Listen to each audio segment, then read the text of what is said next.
ആദ്യമായി അറിഞ്ഞിരിക്കേണ്ട ഒരു കാര്യം, ഇനി മുതൽ വെറും വെള്ളക്കടലാസിലോ സാധാരണ സ്റ്റാമ്പ് പേപ്പറിലോ എഴുതുന്ന കരാറുകൾക്കും നിയമസാധുത പോരാ. 2025 ജൂലൈ 1 മുതൽ എല്ലാ വാടക കരാറുകളും ഡിജിറ്റലായി സ്റ്റാമ്പ് ചെയ്യുകയും ഓൺലൈനായി രജിസ്റ്റർ ചെയ്യുകയും വേണം. പഴയ രീതികൾ ഇല്ല. കരാർ ഒപ്പിട്ട് 60 ദിവസത്തിനുള്ളിൽ ഇത് ചെയ്തില്ലെങ്കിൽ ഉടമയ്ക്കോ വാടകക്കാരനോ കുറഞ്ഞത് 5000 രൂപ വരെ പിഴ അടയ്ക്കേണ്ടതായി വരും. ഇത് തർക്കങ്ങൾ ഉണ്ടാകുമ്പോൾ കോടതിയിൽ വേഗത്തിൽ പരിഹാരം കാണാൻ സഹായിക്കും. മുമ്പ് കെട്ടിട ഉടമകൾ അവർക്ക് തോന്നും പോലെ വലിയ തുക അഡ്വാൻസ് വാങ്ങിയിരുന്നു. എന്നാൽ പുതിയ നിയമം ഇതിന് ഒരു പരിധിയൊക്കെ നിശ്ചയിച്ചിട്ടുണ്ട്. തോന്നിയതുപോലെ വാങ്ങാൻ കഴിയില്ല. താമസ ആവശ്യങ്ങൾക്കായി, അതായത് റെസിഡൻഷ്യൽ പർപ്പസിനായി പരമാവധി 2 മാസത്തെ വാടക മാത്രമേ സെക്യൂരിറ്റി ഡിപ്പോസിറ്റായി വാങ്ങാൻ കഴിയൂ.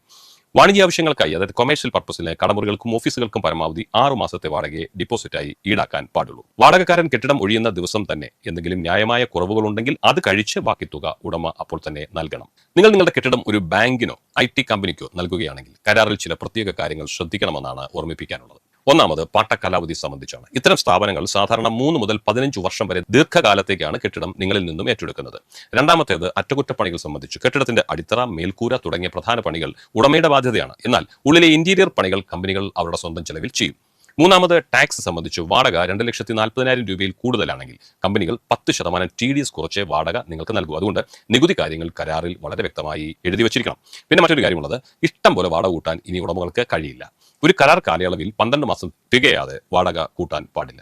വാടക വർദ്ധിപ്പിക്കുന്നതിന് 90 ദിവസം മുമ്പ് വാടകക്കാരന് നിങ്ങൾ നോട്ടീസ് നൽകിയിരിക്കണം. സാധാരണഗതിയിൽ വർഷം തോറും 5% മുതൽ 10% വരെ വർധനമാണ് കേരളത്തിൽ കണ്ടുവരുന്നത്. ഉപഭോക്തൃ അവബോധത്തിന്റെ ഭാഗമായി ചില കാര്യങ്ങൾ ഒന്ന് ഓർത്തുവെക്കുന്നത് നല്ലതാണ്. ഇനി വാടകക്കാരന്റെ സ്വകാര്യത സംബന്ധിച്ച ഒരു വാർത്തയാണ് പറയാനുള്ളത്. ഉടമയ്ക്ക് എപ്പോൾ വേണമെങ്കിലും വാടകക്കാരന്റെ മുറിയിൽ കയറി സെർച്ച് ചെയ്യാനൊന്നും കഴിയില്ല. 24 മണിക്കൂർ മുമ്പ് നോട്ടീസ് നൽകണം. എന്തെങ്കിലും പരിശോധനകൾ നടത്തണമെന്നുണ്ടെങ്കിൽ പകൽ സമയം മാത്രമേ അതിനുള്ളിലേക്ക് പ്രവേശിക്കാൻ പാടുള്ളൂ. ഇനി അടിസ്ഥാന സൗകര്യങ്ങൾ സംബന്ധിച്ചാണെങ്കിൽ വാടക തർക്കത്തിന്റെ പേരിൽ വാടകക്കാരന്റെ കരണ്ടും വെള്ളവും കട്ട് ചെയ്യാൻ ഉടമയ്ക്ക് അധികാരമില്ല. അത് പ്രത്യേകം ഓർക്കുക. ഇനി കെട്ടിടം ഒഴിപ്പിക്കൽ നടപടി സംബന്ധിച്ച കാര്യങ്ങൾ പറയാം. വാടകക്കാരൻ തുടർച്ചയായി 2 മാസം വാടക നൽകിയില്ലെങ്കിലോ കെട്ടിടം നശിപ്പിക്കുകയോ ചെയ്താൽ മാത്രമേ റെന്റ് ട്രൈബ്യൂണൽ വഴി ഒഴിപ്പിക്കാൻ സാധിക്കുകയുള്ളൂ. ഓവർ സ്റ്റേ പിഴയെപ്പറ്റി കേട്ടിട്ടുണ്ടോ? ഇല്ലെങ്കിൽ പറയാം.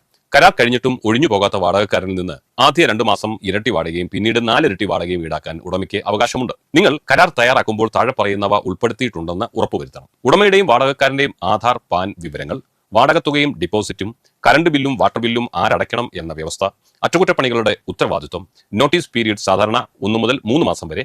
നിയമങ്ങൾ കൃത്യമായി പാലിച്ച് മുന്നോട്ട് പോകുന്നത് ഉടമയ്ക്കും വാടകക്കാരനും ഒരുപോലെ ഗുണകരമാണെന്ന് പ്രത്യേകം പറയേണ്ടതില്ലല്ലോ. ഈ വിവരങ്ങൾ ഉപകാരപ്പെട്ടെങ്കിൽ വീഡിയോ ലൈക്ക് ചെയ്യാനും മറ്റുള്ളവരിലേക്ക് ഷെയർ ചെയ്യാനും മറക്കരുത്. കൂടുതൽ നിയമപരമായ അറിവുകൾക്കായി ഞങ്ങളുടെ ചാനൽ സബ്സ്ക്രൈബ് ചെയ്യുക.